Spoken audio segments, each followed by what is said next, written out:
Hello and welcome to Ethics in the News. My name is Hannah Storm and I'm the director of the Ethical Journalism Network. I've been speaking with Marius Dragomir, the director for the Centre for Media, Data and Society at the Central European University, and I began by asking him how COVID-19 has impacted on press freedom in his region. This crisis that was triggered by the COVID pandemic is being used as a pretext by governments across the region to harshen or adopt new legal measures and new legal provisions that are going to make the life of journalists even harder than before. It's important to also know and understand that we are in a region where there is a very high level of media capture. So this crisis came at a time when already we had major problems with, for example, the Hungarian government controlling a lot of the media along with its oligarchs. We had a lot of problems in Bulgaria where a lot of the media are also controlled by large groups of interests and influenced by the government. We have a lot of problems, similar problems in countries like Serbia and some countries in Western Balkans. This is the worst time probably for the media, the independent media across the region, because crisis actually gave more ammunition to governments to try to muzzle criticism, and we see a lot of measures, especially regulations and legal provisions that have many things in common. One is their obsession with fake news, and this is obviously the fake news and misinformation, and this is probably the best time and the best argument for these governments to enact anything they want. And the second thing is that they are all trying to emphasize how important it's at this time to actually have good information and to make sure people are not misinformed.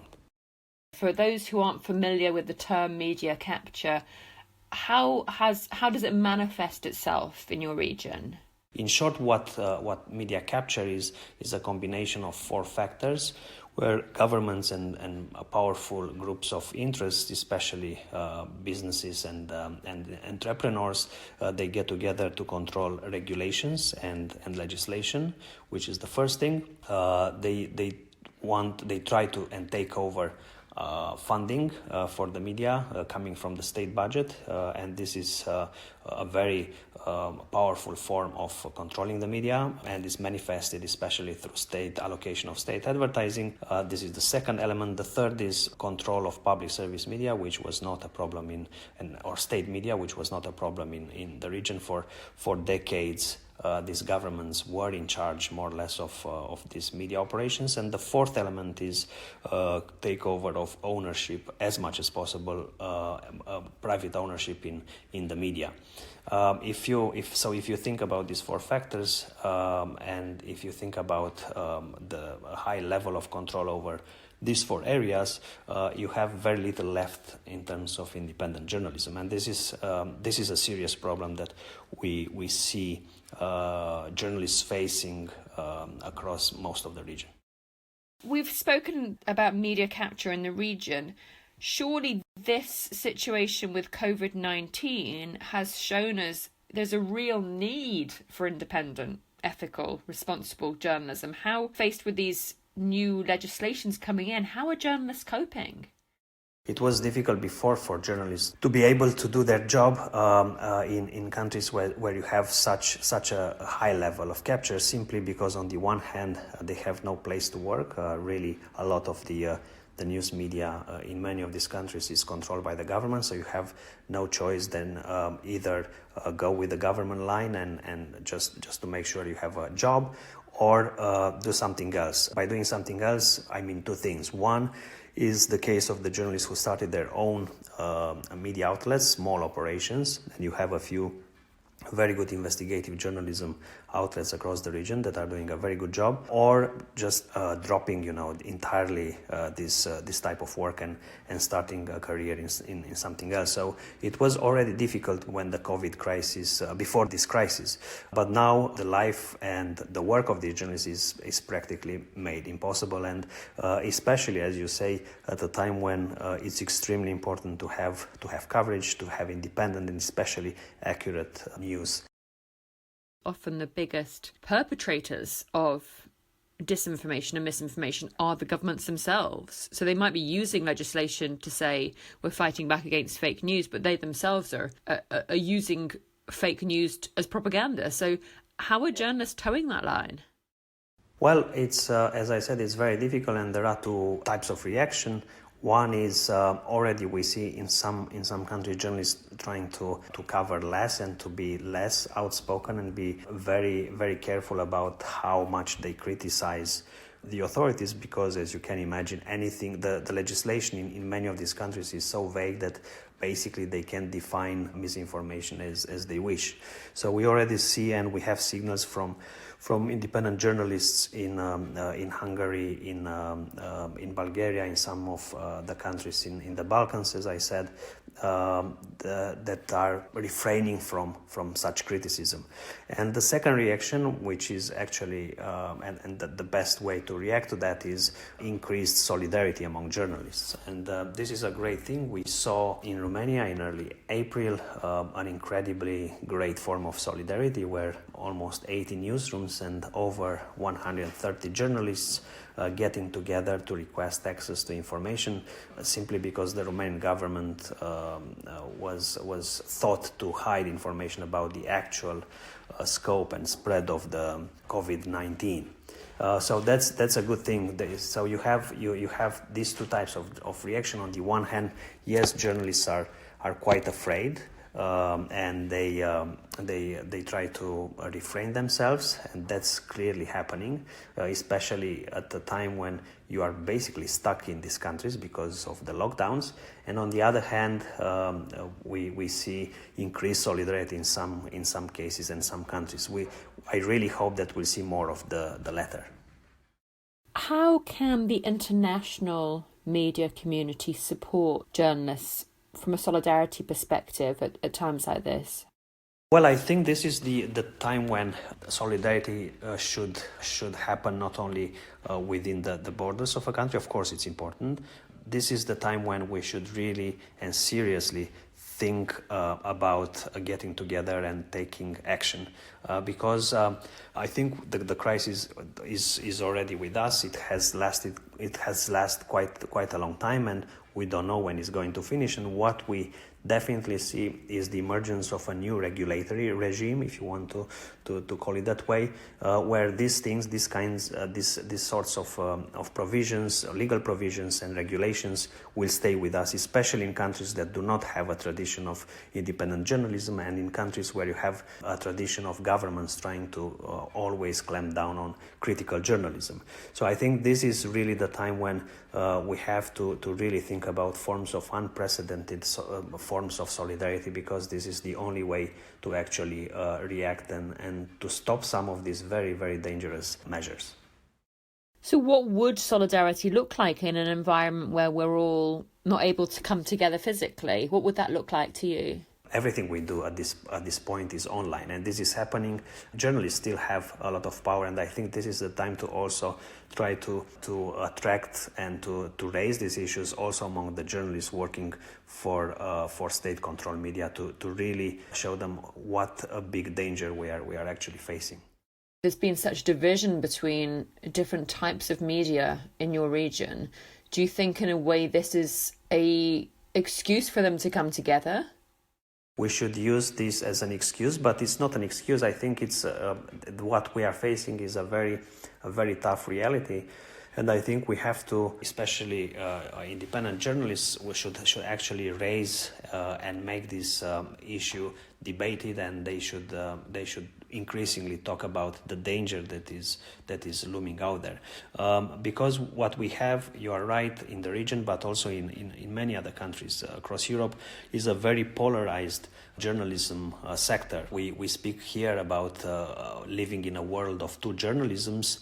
One is a lavishly funded sector that is financed by the state and by oligarchs, that employs a large amount of journalists, in some countries over 80-90% of the journalists.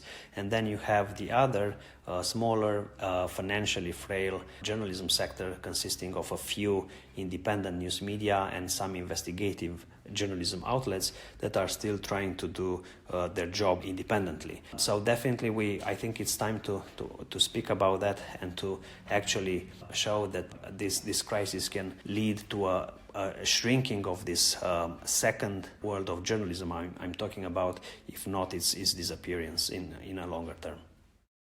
In as far as you're able to, can you give me any examples of what those threats look like to journalists in the region? One of the characteristics of this capture model is the fact that it allows those that are controlling the media, especially authorities and some of the large companies led by and managed by and owned by oligarchs. It allows them to actually control the discourse and control the journalists without having to tag them physically. And this was in a way a good thing, but at the same time it's very bad because, as I said, it creates an environment in which it's very difficult for independent journalism to reach to people, and increasingly difficult for these journalists to do their job.